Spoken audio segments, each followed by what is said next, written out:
రా 36 ఏళ్లుగా సెక్రటరియట్లోనే విధులు నిర్వహిస్తున్న ఓ ఫార్మసిస్ట్ షాక్కు గురైన ప్రభుత్వ పెద్దలు. వైద్య ఆరోగ్య శాఖలో లాంగ్ స్టాండింగ్ సిబ్బంది 5 ఏళ్లు పైబడి పనిచేస్తున్న 77 మంది ఆఫీసర్లు.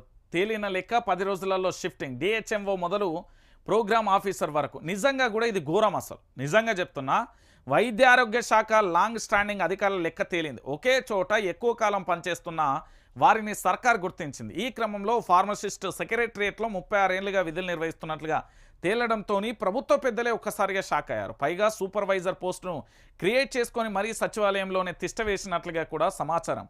రాష్ట్రంలో ఇలా ఎక్కువ కాలం ఒకే చోట పనిచేసిన వారందరికీ 10 రోజులలో షిఫ్టింగ్ చేయనున్నట్లుగా తెలుస్తుంది. ఇందులో డిఎంహెచ్ఓ మొదలు ప్రోగ్రామ్ ఆఫీసర్ వరకు మార్పులు జరగనున్నాయంటూ కూడా చెప్పిన పరిస్థితి. ఏంది ఒక విషయం ఏంటంటే, తెలంగాణ ప్రాంత బిడ్డలందరూ కూడా ఆలోచించాలి. ఒకే చోట పనిచేయడం వల్ల దానివల్ల వాడు అవినీతి చేయడానికి పాల్పడతాడు.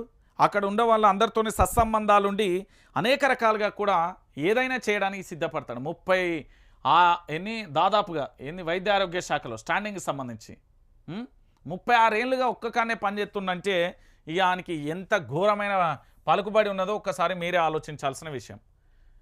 ఇక దానితో పాటుగా మరొక అంశం కూడా చూడొచ్చు.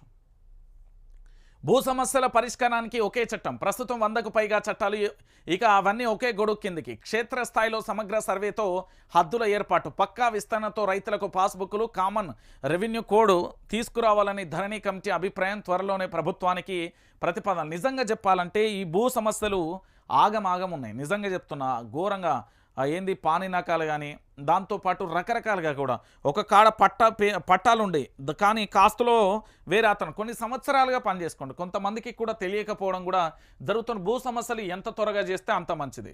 చాలా ఉన్నాయి అది.